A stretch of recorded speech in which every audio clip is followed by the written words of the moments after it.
Estamos de volta com o programa que discute segurança cibernética. Aqui com a gente o vereador Fernando Holliday, do DEM, o professor de Direito Digital da Universidade Presbiteriana Mackenzie, Marcelo Chiavassa, e o professor do Departamento de Ciência da Computação e Tecnologia da Pontifícia Universidade Católica de São Paulo, Daniel Couto Gatti. Senhores, gostaria de falar agora de um assunto aí um pouco mais polêmico, que é essa questão aí do vazamento, né, de supostas conversas entre procuradores da Lava Jato e o ex-juiz, atual ministro da Justiça, Sérgio Moro. Qual que é a análise que os senhores fazem aí desse caso aí que foi divulgado pelo site da Intercept Brasil? Acho que tem diversos pontos, né, que a gente poderia analisar. Do ponto de vista técnico de como isso foi feito, acho que o Daniel consegue responder isso melhor que a gente. Se quiser começar por aí... Pode ser.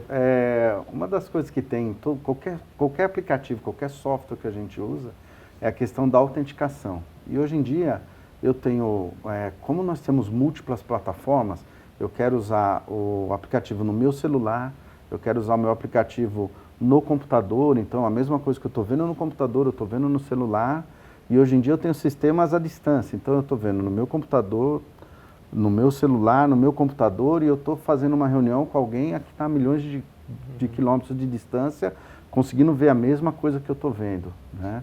Nesse momento você abriu várias brechas de segurança e várias brechas de como que eu posso fazer essa autenticação, né? E nesse caso aí foi um desses momentos de eu estar utilizando um sistema de comunicação em que eu posso autenticar via usando o meu telefone, e normalmente a gente usa como identificador o próprio número do telefone. E com isso daí a gente tem uma série de problemas de segurança ainda que devem ser resolvidos, que eu usando o meu número de telefone eu consigo clonar um outro número, eu consigo clonar um outro celular. É só você fazer um teste, compra um celular novo e passa o seu aplicativo de comunicação para esse celular novo. Você vai precisar mudar o aparelho, o número do telefone, às vezes, ou só mudar o aparelho, mas quando você pede para alterar de aparelho, esse número, ele vai te dar alguns dados de identificação e autenticação. E aí, nesse momento, você tem aí um furo de segurança. Isso tem sido também questões de invasão e roubo de celulares das pessoas comuns também, né? Então, de você tentar, eu estou usando o meu comunicador, a pessoa me liga e pede para dizer alguns números que apareceram no meu celular. E na realidade é ela roubando o seu comunicador, né? E você acaba falando esses números, aí nesse momento ela sequestrou o seu aplicativo. Então não tem muito o que fazer nessa hora. Hoje, em alguns aplicativos, aparece lá que os diálogos estão criptografados, né? Que estão seguros. O que é isso, professor? Durante a comunicação dos dados, esses dados estão criptografados. Criptografados é como se eles estivessem embaralhados. Então, se eu pegar e tentar ler um texto, eu não consigo, porque trocou as letras, misturou. Mas quando eu chego no meu aparelho, isso é feito a descriptografia. Então eu consigo ler normalmente no meu aparelho, né? Mas durante o tempo de transmissão é criptografado. Mas onde está guardado, os dados ficam abertos, não são criptografados.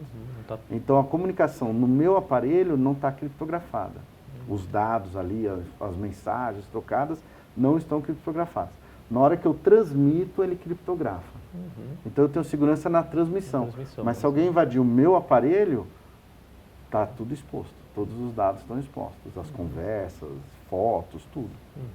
Né? Vamos lá então, professor. Vamos analisar os outros aspectos dessa questão. Acho que até em relação a isso, o que a gente tem recomendado muitas pessoas fazerem, principalmente com esses aplicativos, é a utilização dos dois fatores, né? Sim, de autenticação. De autenticação em dois fatores. Então não basta, por exemplo, que para eu mudar o WhatsApp celular, que eu utilize o código que eu vou receber pela mensagem. Mas eu também teria que digitar uma senha pessoal. E nesse caso, ainda que eu seja vítima de um golpe, então alguém me liga, se passa por um administrador do WhatsApp, enfim, né, por um funcionário do WhatsApp, e fala assim, olha, Marcelo, a gente está testando aqui o sistema, a gente mandou um código, confirma para a gente o código. Aí aqueles mais incautos vão lá, acabam confirmando o código. Se eu tiver os dois fatores, isso não vai ser possível dele conseguir utilizar o meu WhatsApp. Ele vai ter que ainda descobrir qual é a minha senha pessoal. Então essa é uma recomendação bastante forte. E uma coisa importante, o WhatsApp nunca vai te ligar para pedir para você se autenticar. Isso é muito importante, porque as empresas não precisam te ligar para pedir nada, porque elas têm tudo no sistema delas, né?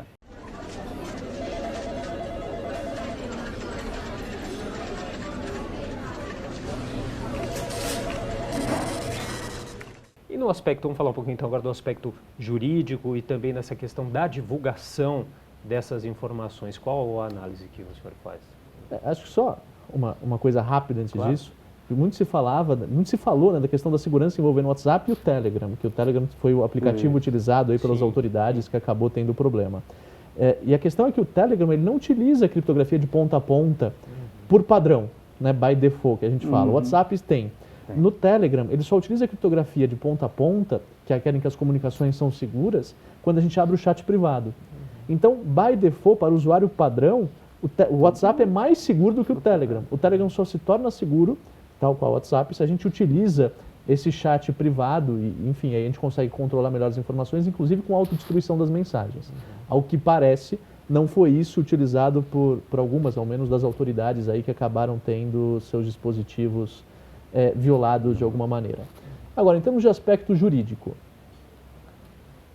sem sombra de dúvida, é tipo penal, tá? Incide no 154A que a gente acabou de conversar, da Lei Carolina Dickmann, invasão de dispositivo alheio, roubo de informação, comunicação e assim por diante. É crime. Do ponto de vista do jornal, né, de quem divulga, de quem recebe, existe liberdade de imprensa e a notícia. Então, não me parece que exista ali um tipo penal que possa pegar o jornal, a menos que se provar que teve ali um conluio, alguma coisa mais concreta. Mas simplesmente um jornal que recebe aquele material e passa a divulgar, não sendo nada íntimo, por exemplo, uma conversa privada que uma dessas autoridades tenha com a sua mulher, com o seu filho, ok, ele poderia, em tese, o jornal pode divulgar. Agora, sendo notícia íntima, o que parece que não aconteceu, teria alguns problemas aí maiores por invasão de privacidade e assim por diante. Então, a princípio, ao menos diante dos fatos que a gente tem hoje, não me parece que eu possa ter imputação penal ao veículo do jornalismo, tá? Ao jornal, no caso, ao site. Mas os invasores, sim, incidem no 154A, e tanto é assim que já foram presos aí preventivamente, está rolando inquérito, ação penal, enfim. Vereador, qual a análise que o senhor faz? É um tema polêmico esse, né? Inclusive, só uma curiosidade, né? Enquanto vocês falavam do Telegram, eu me lembrei que eu, inclusive, também tive meu celular quase invadido, né? Eu tinha a dupla verificação, então a invasão não chegou a acontecer. Mas eu recebi diversas mensagens com código de verificação, indicando, né, uma possível tentativa de invasão. Eu fiz o boletim de ocorrência e tudo mais, ou seja... Eu recebi também, tem umas 2 semanas que eu recebi umas 3, assim, então, é relativamente, infelizmente, relativamente comum. Agora, quanto ao caso das autoridades, primeiro, há um problema evidente aí, que é o fato de que grandes autoridades da República, né, ministro da Justiça, diversos procuradores, não estavam se protegendo devidamente com os seus aplicativos de mensagem, que é algo preocupante. Estavam utilizando os celulares da ABIN, né? Exatamente. A ABIN chegou a fornecer celulares criptografados e, ao que parece, acabaram não se utilizando disso. Poderia ter utilizado. Exatamente. Se bem que no caso, particularmente do Moro, ele ainda era juiz na época. Ele não teria nem o privilégio do celular da ABIN, mas enfim, tem essa discussão também como pano de fundo. Mas na época já tinha o WhatsApp, no caso? Já era, 2017, né? Também 2016. Poderia ter usado um aplicativo aí aparentemente mais seguro, né? Exatamente. Sim. Mas aí eu posso fazer uma perguntinha também? Claro. Não, para eu entender um pouco assim, no poder público, como que funciona, por exemplo, o e-mail? São servidores próprios do poder público ou as pessoas usam serviços gratuitos que tem de e-mail?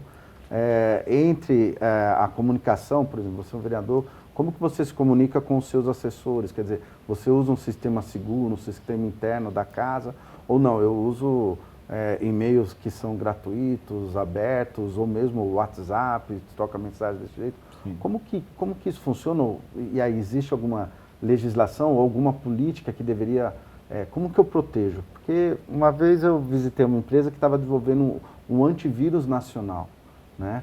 E aí a discussão foi, eu tenho o Exército Brasileiro, tenho máquinas espalhadas em lugares estratégicos, mas eu tenho um antivírus que foi feito na Rússia.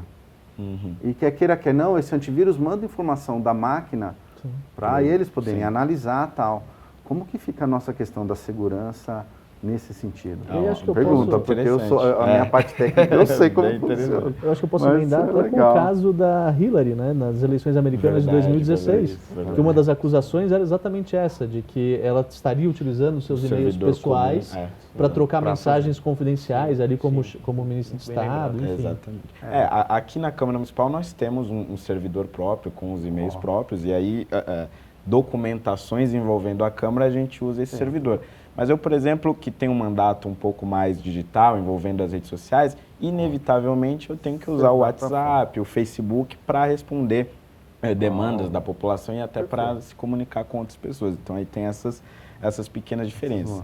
Agora, no caso do agora ministro Sérgio Moro, eu acho que há uma discussão aí, claro, sobre os vazamentos, né, como que o jornal recebeu essas informações e tudo mais, mas acho que há um outro complicador que vai gerar uma discussão muito interessante, que é o seguinte: e o conteúdo dessas mensagens podem ser utilizados? Aí eu já faço a pergunta até ao professor. Como prova, se vier a ser comprovado, né, que houve ali alguma parcialidade do juiz, como prova para inocentar ou para anular determinados julgamentos, acho que essa vai ser uma discussão interessantíssima com a qual o judiciário vai ter que se deparar, porque, pelo menos até aqui, eu não lembro de ter visto nenhum caso de grande relevância, como os casos da Operação Lava Jato, onde você teve essa parcialidade questionada com o conteúdo das mensagens. E aí uma segunda pergunta também que é interessante. Chegou a se espalhar alguns casos de procuradores que teriam enviado mensagens em determinados grupos de Telegram e que eles não teriam escrito essas mensagens. Portanto, era o hacker digitando e adulterando determinadas mensagens. Até que ponto é possível se adulterar essas mensagens? Eu vou fazer o seguinte, eu vou deixar para o professor responder no próximo bloco, a gente vai ter que fazer mais um intervalo. No próximo bloco o professor Marcelo responde. Nós voltamos já.